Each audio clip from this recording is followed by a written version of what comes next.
¿Cómo te enterás, digamos, que Yves desaparece, digamos, cómo fue ese momento? En realidad nunca me entero que lo secuestran, simplemente desaparece. Pasó el tiempo, pasó bastante tiempo, porque yo no sabía qué hacer. En aquella época tenía 20 años, así que tampoco era muy fácil para mí resolver esta cuestión, ¿no? No podía ser tan imprudente de alertar a la Embajada de Francia, que era la consigna que tenía en caso que él tuviera problemas, y que después apareciera caminando y que simplemente se haya atrasado en alguno de los viajes o que haya tenido alguna dificultad para comunicarse conmigo. Entonces esperé lo más que pude, bastante. Y bueno, ahí ya, por lógica, sabía que no volvía. Y me dijeron, si hablaba yo, y me dijeron que era para decirme que le habían bajado, esas fueron las palabras, en un enfrentamiento a Cristina Cialceta. Anónimo. Anónimo, yo corté, no sabía quién era, no la llamé a María Elena, la llamé a mi otra cuñada, y le digo, mirá lo que me dicen, una locura. Y entonces llamaron a María Elena y María Elena dice, hace una semana que no sé nada de Cristina. Por lógica sabía que no iba a volver. Y es más, yo sabía que no iba a volver nunca. O sea, no tenía dudas de que si lo agarraban, no lo iban a soltar más. Y hasta que, bueno, decidí hacer la denuncia en la Embajada de Francia. Las autoridades de aquel entonces se contactan con mi papá en Francia. Lo que resuelve mi papá desde Francia es que cuanto antes yo vuelo a Francia para poder encarar una campaña de denuncia fuerte. El 13 de noviembre llego a París y ese mismo día mi papá viene a la Argentina, va a Rosario, a La Plata y a la capital federal y presenta 3 recursos de habeas corpus y se quedó menos de una semana y se volvió para Francia. Y una vez que llegó él a Francia, ahí iniciamos una campaña fuerte en los medios.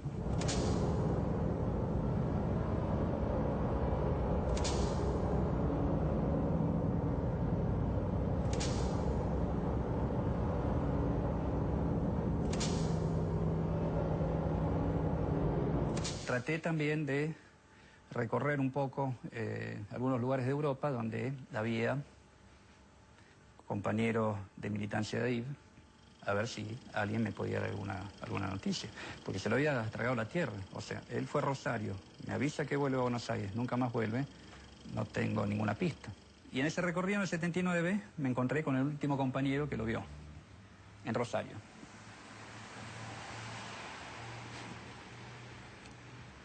Ese compañero lo alojaba en su propia casa y en Rosario tal era la precariedad que no tenía dónde vivir y él simplemente lo iba a buscar a la tardecita o a la noche y lo llevaba a escondidas a su propia vivienda. Y a la mañana lo volvía a sacar. Lo sacaba y hacía su vida durante el día y lo mismo se repetía al caer la noche. Ese día, que él no recuerda exactamente la fecha, tenía una cita con Yves cerca del batallón 121 de comunicaciones, en el sur de la ciudad de Rosario, y no llega. A la mañana siguiente sale ahí discretamente a averiguar en el barrio y le hablan de que habían fusilado a unos jóvenes, sin más precisión. Eso coincide con la carta anónima que nos había llegado antes.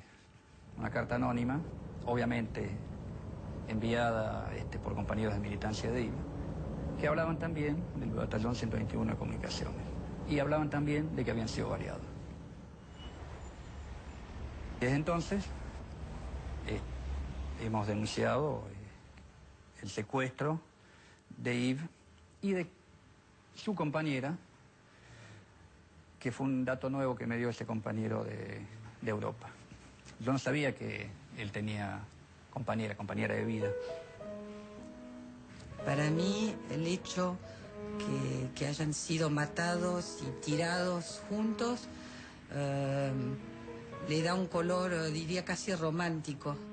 Y me imagino que a pesar del dolor y todo lo que habrán sufrido, hasta último momento, yo los veo así. Me imagino que hasta el último momento se miraban a los ojos. Me es muy grato decirme que que Yves murió enamorado. Que Yves murió enamorado, no solo triste.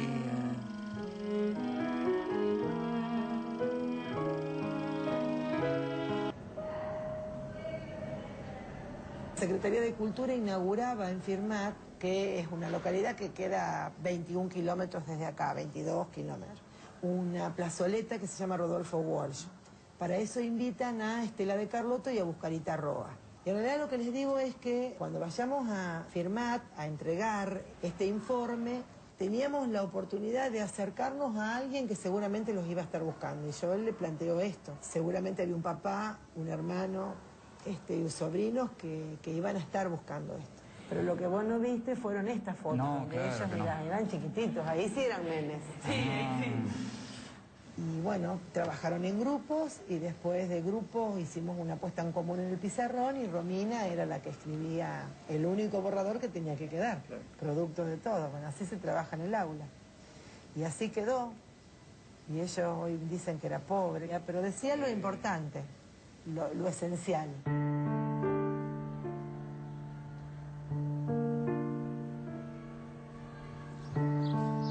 Como alumnos que cursamos el tercer año del Polimodal, comenzamos a interesarnos por temas que nos afectan directa e indirectamente en el área de formación. En el área de formación ética y ciudadana nos involucramos con la temática del hombre, sus derechos y obligaciones.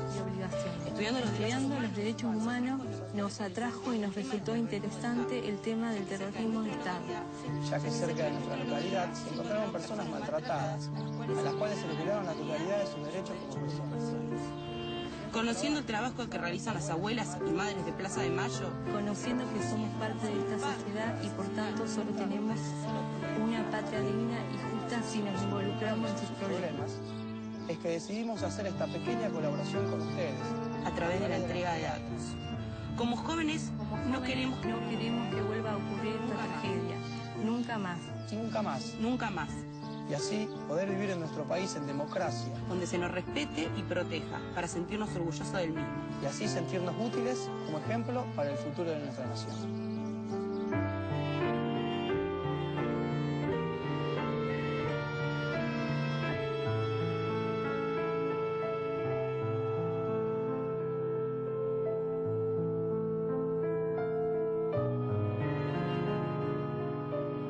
Nosotros estábamos muy deseosos de que todo se resolviera rápido y los tiempos no son tan rápidos muchas veces ni para la ciencia ni para los organismos. En el 2007, fines del 2006, nos dicen que es probable que en el 2007 vengan a exhumar los cuerpos. Y en el 2008, llamo el 28 de marzo del 2008, llamo a un teléfono que encontré por internet, que era la Casa de la Memoria. De Rosario. De Santa Fe. Y a los 15 minutos me llama por teléfono Lucas Ábalos, me vuelve a preguntar todo, me pide que le mande el informe, se lo mando por internet, por mail. ¿Te acordás que después que nos llamó Juliana, lo primero que hicimos fue ir a las listas, en realidad, porque nosotros trabajamos con las bases de datos, tenemos una lista por fecha de caída o de denuncia de los familiares cuando fueron las últimas veces que los vieron con vida. A partir de la fecha, del 26 de septiembre del 76, está acá. Vamos hacia atrás y agarramos un rango de días, semanas o meses en algunos casos. Y bueno, y el tema de la vestimenta de Yves para mí fue algo muy notorio. Por lo menos con las fotos que estaban en la página, su forma de vestir fue un indicio más que nos llevó a esta hipótesis, ¿no? Se tomó la decisión como equipo de hacer una presentación judicial para poder volcar toda esta información a la justicia y que se investigue ya en forma más formal, digamos, ¿no? Con eso ya nos habilitaba para hacer la presentación como Secretaría de Derechos Humanos, ¿no? Y de ahí pedir en esa misma presentación una serie de medidas que nosotros veíamos que eran viables de hacer y que eran necesarias para poder dar con la identidad de esos restos. Y que eran desde ofrecer testimoniales para ampliar, para reabrir, para la reapertura de la investigación. Además solicitamos... Pedimos, que se marque más o menos el perímetro que nosotros considerábamos que era donde podían estar los restos, que se custodiara ese perímetro hasta tanto pudieran intervenir el equipo, que se le dé intervención al equipo argentino de antropología forense para que pueda hacer el trabajo de excavación y exhumación de los restos y después un posterior análisis. ¿Qué sensación tuviste cuando vienen en noviembre, en diciembre del 2008? ¿O ahí la conociste a Betty? Claro, ahí la conocí a Betty. Claro, a partir del expediente que me traen los jóvenes de Derechos Humanos de Santa Fe, veo las fotos también, leo el expediente, la coincidencia de las fechas, ¿no? Digo, bueno, las fotos no me permitían estar seguro de que para nada, ¿no? Pero, digamos, valía la pena seguir indagando, ¿no? Vinimos en diciembre del 2008. Vinimos sin alertar a nadie, no vimos a nadie prácticamente, pero bueno, no pude, fuimos a ver a Betty para que nos mostrara el lugar donde habían estado tirados los cuerpos, ¿no? Que para mí fue muy importante poder hablar del tema, porque fue un tema que en mi casa se habló siempre, y mi papá falleció diciendo, algún día sabremos. Mira vos. Algún día sabremos. ¿Y qué comentaban entre ustedes? ¿Qué comentaba tu papá? Y bueno, mi papá, la sorpresa grande que se llevó ese domingo, que fue a cerrar el molino chiquito del otro lado de la ruta, y bueno, y se encontró con los cuerpos allí, y se impresionó mucho, se sintió mal, se vino inmediatamente al pueblo y a la comisaría a hablar con el comisario y decirle lo que había encontrado.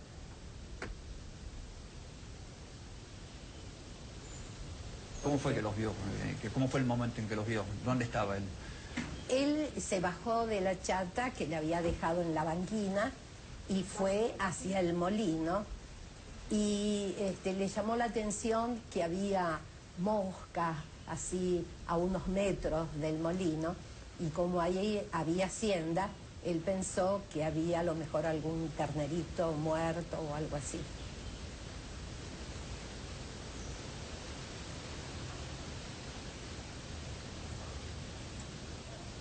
Y con esas pocas imágenes, pero que ya eran enormes, me volví para Buenos Aires.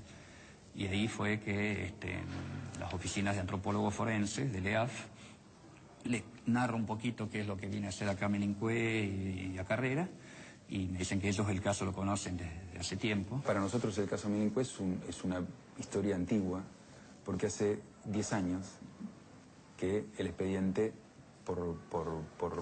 de mano de un entonces secretario de la Fiscalía Federal de Santa Fe, llegó a nosotros. Y una primera mirada del expediente y el hecho de que el expediente tuviera huellas decadactilares de las dos víctimas nos hizo suponer que esa identificación iba a ser relativamente rápida. Sin embargo, durante los últimos 9 años tropezamos con que las huellas no correspondían con ninguna de las personas denunciadas como desaparecidas. Y en ese especie de limbo se mantuvo hasta que surgieron las posibilidades de mirar esta incógnita con una nueva luz. Esa nueva luz es la iniciativa. Antes lo que hacía el equipo era trabajar con hipótesis. Se extraía la sangre del familiar y a partir de una hipótesis determinada se cruzaba con restos óseos recuperados. La iniciativa, gracias al avance de la tecnología, lo que logró es que se pueda trabajar sin una hipótesis directa, entonces tu sangre va a ser incorporada a los bancos de sangre y por otro lado vamos a tener un banco de restos óseos recuperados. Entonces, ¿qué es lo que ocurre? No se tiene que trabajar directamente con hipótesis, sino que lo que se hace es cruzar todo con todo. O sea, todo el ADN, todos los perfiles genéticos recuperados de los restos óseos se cruzan con toda la sangre de los familiares. Y de esa manera se cotejan match para lograr la identidad. Lo que se hizo en el año 2009 fue ir al cementerio Melincue, recuperar los restos de las dos personas que estaban en el lugar donde tenían que estar. Bueno, don Modesto. Peralta, acá estoy. ¿Cómo le va? Bien, ¿usted? ¿Están trabajando todavía? Gusto en conocerlo. Igualmente. ¿Todo bien? Todo bien. Que no estaba marcado el lugar en el cementerio, el sepulturero obviamente recordaba el lugar, marcó el lugar y en ese lugar aparecieron. Y era la información justa, ¿no? Porque cuando Sí, vinieron justo. los Pero antropólogos venía, a puso una cavar, estaca acá, puso un hilo así y empezó a cavar justo cuando cavó así, ahora cavó 30 centímetros y apareció la cabecita ahí. Y de ahí ya empezaron a cavar para allá, sí. Ajá, arrancaron de acá para allá. Para allá. Y se hizo lo que se hace en estos casos, se mandó una muestra al laboratorio para que se secuenciara, entró en esta especie de comparación general y en ese contexto de comparación general surgió la identidad de la persona de sexo masculino con tu hermano. Y como sabíamos por vía histórica que tu hermano había sido secuestrado con una chica. El caso del NN femenino lo compararon con las 6.000 muestras que tenían y las 6.000 le dio negativo. ¿Por qué? Porque la mamá no había dado la sangre. Entonces no. Pero claro, cuando fuimos a verla para anunciarle que lo habíamos encontrado ahí y que había una NN femenina junto con ella, bueno, ahí cambió enseguida las palpitaciones y dijo Cristina, y no sabemos, ¿y qué tengo que hacer enseguida, no? Y darle sangre. ¿Y cuándo? ¿Y ahora? ¿Cómo ahora? Afortunadamente, para nosotros en este caso, Elena aceptó que yo fuera, que estaba ahí a pocas cuadras a sacar una muestra de sangre, explicándole, como siempre tenemos que explicar, no es una concesión benévola que nosotros hacemos, sino que es la forma de hacer el trabajo, explicándole que no le podemos dar ninguna garantía, pero que para darle una resolución a esta hipótesis había que sacarle una muestra de sangre a ella. Y efectivamente dio la sangre, volvimos a Buenos Aires y a la semana era Cristina. No había ninguna duda. O sea, le había dado negativo con las 6.000 muestras y le dio positivo después con la única muestra que faltaba, que era de la mamá.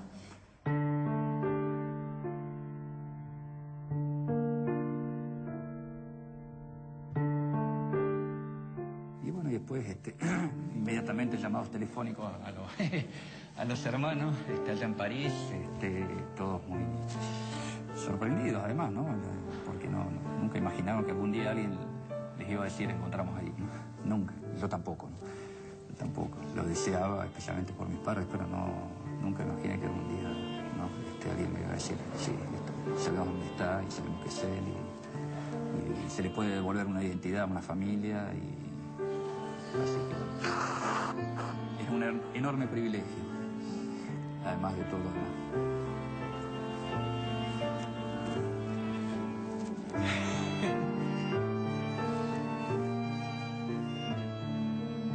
Esta relación que surge del dolor de alguien y eso choca mucho. Y tiene que ver con lo otro, tiene que ver con que todo es posible si uno se esfuerza, si trabaja. Me alegra muchísimo que esto haya sido un trabajo de escuela, un trabajo cooperativo, porque también creo que a través de la educación muchas cosas pueden cambiar.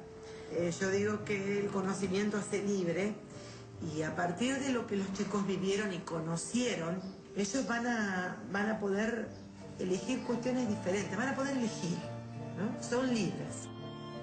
Y bueno, y el 21 de julio de este año, yo estaba en mi casa estudiando, me llama una amiga por teléfono y me dice, ¿tenés ganas de ir a Francia? ¿No qué? Sí, tenés ganas de ir a Francia. No, Romy, dale, estoy apurada, estoy estudiando, rindo mañana, no me tomes el pelo. Se sabe quiénes son los NN de Melincué. Y ahí es cuando se me hizo un nudo, que cada vez que hablo se me hace un nudo terrible. Y bueno, y me dieron los nombres, entré a internet y como que le puse cara a esas personas. Y bueno, ahí empezamos a ver la historia, la familia, la búsqueda, bueno, frases, historia de él, porque ya tenía nombre, tenía apellido, tenía vida. Y bueno, y después hablé con Juliana y me dice, viste tanto que esperamos, al final se supo todo. Y bueno, y acá estamos.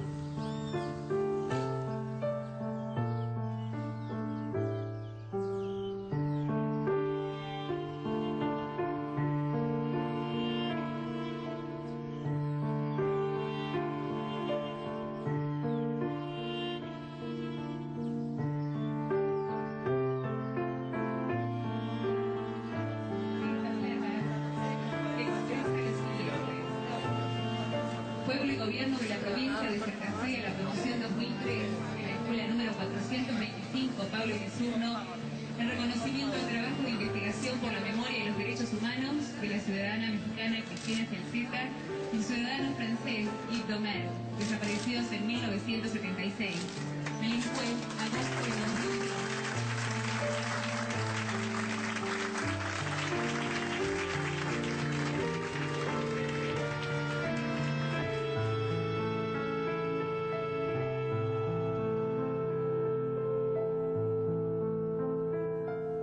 Yo lo tenía mentalmente, ¿no? Lo tenía procesado mentalmente, que la educación, que bien, que se hayan involucrado, que buena que participación, que acto de democracia, que acto cívico, todo como en teoría, pero al verlos, al hablar con ellos, al verlos emocionarse por alguien que no conocían, que no era familiar de ellos, esto fue para mí, digamos, no sé si lo más fuerte, pero lo más novedoso. Mientras tanto, los alumnos quieren entregar a Eric y a su papá un recordatorio. Los recibimos.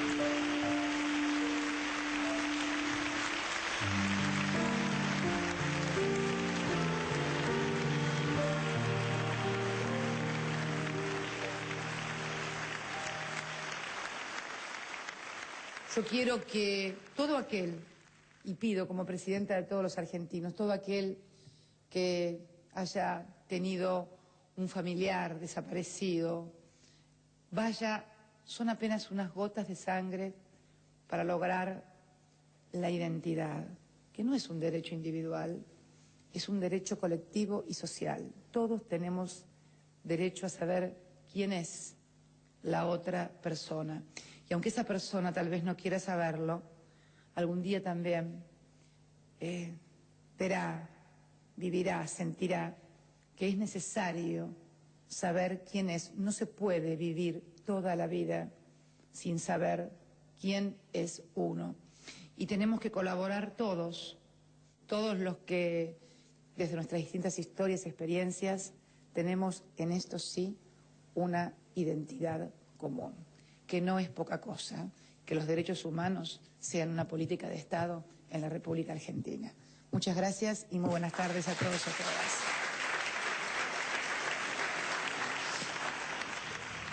En realidad es muy poco lo que me queda por decir. Lo único que me queda es por agradecer a mis hermanos y sus familias, en particular a mis padres, que al fin pueden dar vuelta a una página y levantarse a la mañana sin preguntarse dónde está. A María Elena, a toda la familia y a las amigas de Cristina, la compañera de mi hermano. A todas las manos anónimas que depositaron flores sobre las tumbas sin nombre. Dejo para el final un agradecimiento especial a la Dirección de Derechos Humanos de la provincia de Santa Fe, al equipo argentino de antropología forense. Todo el trabajo que están llevando adelante merece mucho más que el reconocimiento. Cierro, obviamente, con la Escuela Pablo Pisurno de Melincue.